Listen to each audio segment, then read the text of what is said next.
د قرآن کریم د 10 سپارې 9 سورت الطارق سورت دی. دغه سورت مکی یعنی د هجرت څخه مخکې نازل شوی دی. 19 آیات او یوه رکوع لري. بسم الله الرحمن الرحیم.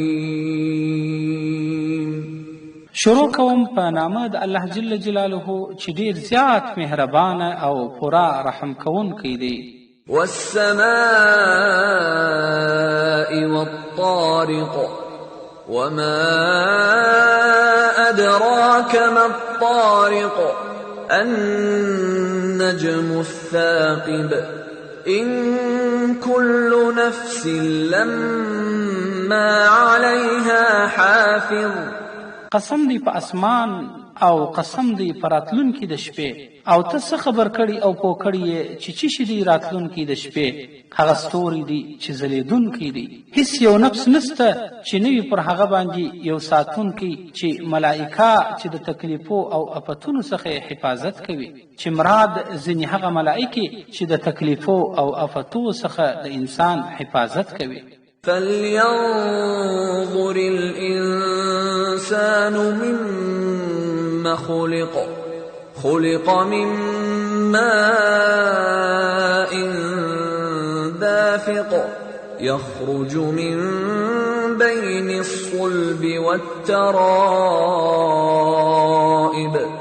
نو ودې ګور انسان چې د څه شي څخه پیدا سوی دی، دی اصلا پیدا سوی دی د انسان د اوبو څخه، هغه اوبه چې غورځېدونکي دي او ټوپوهونکي دي، چې راوځي د مابین څخه د ملا د هډوکو د نارینو او د سینو څخه د ښځو.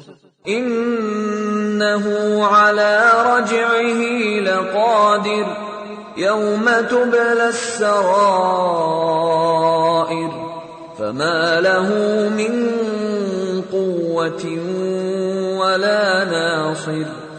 بشک الله جل جلاله پر بیا را پیدا کولو او را ژوندي کولو د انسان قدرت او توان او طاقت لري. هغه ورځ چې ښکاره سي پټ رازونه، نو نه به وي دغه انسان ته هیڅ قوت او طاقت او نه هیڅوک کومک کوونکی دلره.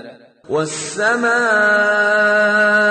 ذات الرجع والأرض ذات الصدع إنه لقول فصل وما هو بالهزل إنهم يكيدون كيدا وأكيد كيدا فمهل الكافرين أمهلهم رويدا.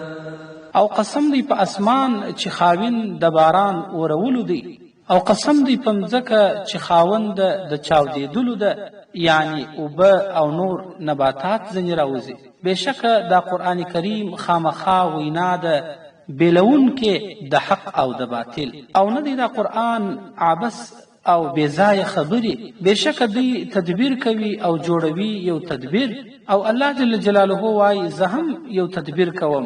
نو مهلت او موقع ورکه کافرانو ته لږ موده او لږ وخت.